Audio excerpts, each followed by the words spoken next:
Mishpacha, it's Courtney, America's Jewish mother, and I am back with a Friday Reads video.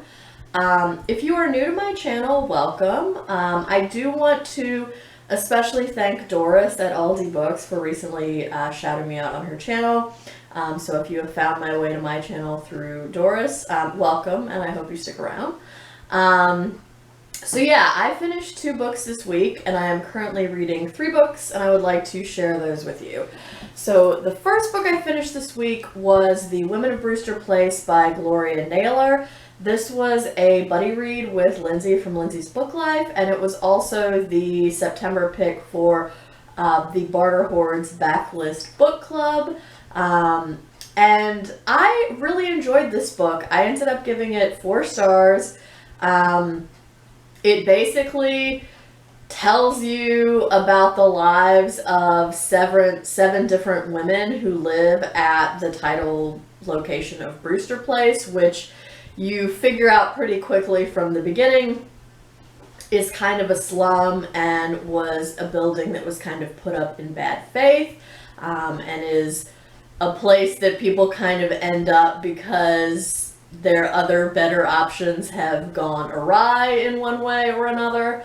And so the first story in the book, which is about Maddie, tells you basically about how Maddie ended up at Brewster Place, and then the subsequent stories, you know, you get a sense of how the women ended up at Brewster Place, but you also see the interactions between the women and their lives at present, and you get a sense of their friendships and community even as they live a fairly impoverished life. And I really liked this. The writing was engaging and compelling to me. It moved along, the stories all moved along at a pretty quick pace.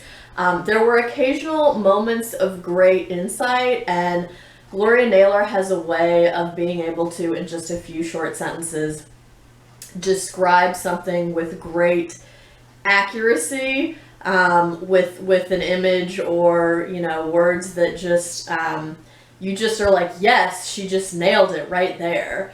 And I'm gonna try to find you an example of this. Okay, here's an example. This is an Etta Mae's story. Sometimes being a friend means mastering the art of timing. There is a time for silence, a time to let go and allow people to hurl themselves into their own destiny, and a time to prepare to pick up the pieces when it's all over. So again, occasionally there are moments like that of great insight throughout the book, and I really particularly enjoyed those. And again, I thought all of the stories were well told. And for being so short, this is a book that is under 200 pages in length. I felt like you got a really good sense of who all these women were and where they were coming from, and the characters were well developed and well rendered. So yeah, I thought this was great. I definitely recommend it. Gave it 4 stars. Looking forward to reading more Gloria Naylor in the future. The second book I finished this week, which I just finished like not even 30 minutes ago, is Claudia Rankine's Just Us, An American Conversation. Oh my god, y'all. 5 stars. Run, don't walk to the nearest place that you can buy books and get this immediately, or, you know, do some clicks on your phone and order it from Amazon or wherever. But get it today. So it's so good. I absolutely love Claudia Rankine's Citizen. I've taught it before in my classes, and I'm definitely going to teach this in my classes.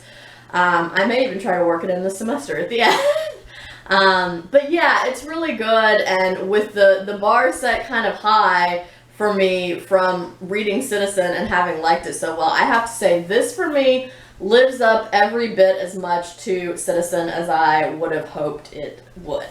If you are not somebody who reads poetry or feels kind of intimidated by poetry, don't worry, this is mostly essays. And that was surprising to me. I kind of thought there would be more poetry than essays, but it is majority poetry. Majority essays. There may be like 2 or 3 poems in this whole thing. But they're really good. They're really sharp and incisive.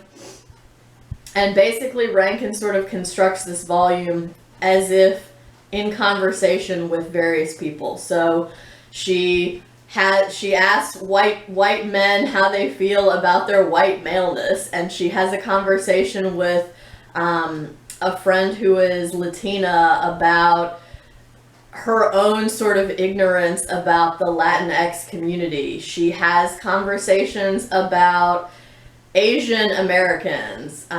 She has conversations about skin whitening. She has conversations about blonde hair with other black women who are concerned that their black students dye their hair blonde and what that means, etc., etc. And this is a hefty volume. I mentioned that when I hauled this because it has a lot of images. And actually, I thought about it more, and I think the thing that it most reminds me of is a yearbook, like from high school, because that's the kind of heft that it has to it, and that's kind of what the pages remind me of, is flipping through a yearbook that's got a lot of pictures on it. So a lot of the essays are set up. I'm trying to find you a good example. Are set up like this, where you have the text of the actual essay on the odd numbered page, and then on the even numbered page, it'll have a little, well, on the odd numbered page, it'll have like a little red dot or orange dot over here off to the side, and then that corresponds to something on the even numbered page. And sometimes it says fact check, and then it tells you the notes and sources for where she got that information. And I thought that was a really interesting approach, and I think in some ways it kind of mirrors conversations that you would have with white people who are sort of more concerned with where you're getting your facts and information from, and trying to fact check you rather than actually listening to what you're saying. And so I feel like in some ways maybe Rankine is trying to counter that defensiveness in white readers by saying, okay, I'm just going to tell you right here, this is where I'm getting my information from, and here's like a fact check on it, and this is either completely right or maybe it's right, and here are my sources, etc., etc. So I thought that was a very interesting approach. And more often than not, that is how the pages are set up, where you have, like I said, the essay on one side, and then one or more red-orange colored dots, and then over here sort of corresponding explanation with sources. So I thought that was very interesting. And as I said when I hauled this, there are also a number of images that are also on the even number pages displayed throughout the book. And yeah, it's really good. Again, it lives up to everything that I hoped it would be after reading Citizen and liking it so well. So I do want to read you a couple of excerpts. So this is from a poem called Liminal Spaces 2. She has 3 poems in here that are called Liminal Spaces. This is from Liminal Spaces 2. To converse is to risk the unraveling of the said and the unsaid.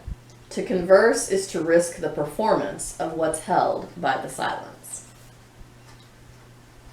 And then the other thing I wanted to read you is from the last poem the last piece, I should say, in the collection, which is Liminal Spaces 3.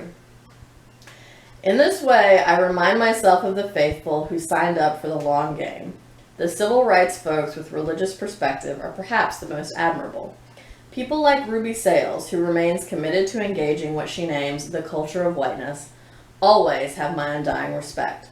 In 1965, when a white man, Jonathan Daniels, knocked her down, thus taking a shotgun blast meant for her, fired by another white man, Tom Coleman, she says she stood between the best and the worst our democracy has to offer. The murkiness as we exist alongside each other calls us forward.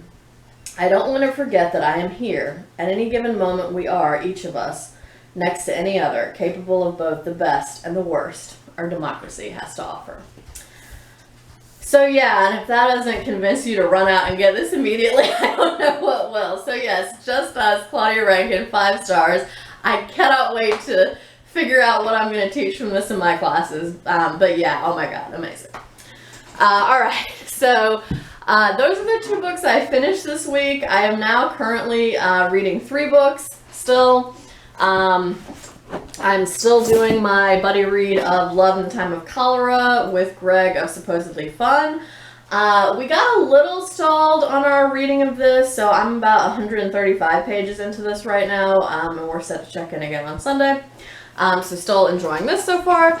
I'm also still reading Born to Kvetch, Yiddish Language and Culture in All of Its Moods by Michael Wex. I am about halfway through this. And I have to say, this is a little tedious. I am going to finish it, but it's definitely not it's definitely not what I maybe would have wanted when I started off reading this book, but I'll talk more about it when I actually finish it. And I also just last night started Viet Nguyen's collection of short stories, The Refugees. I've read one story in this so far. And it's good. I liked it. So I'm curious to see what the other stories will have to offer.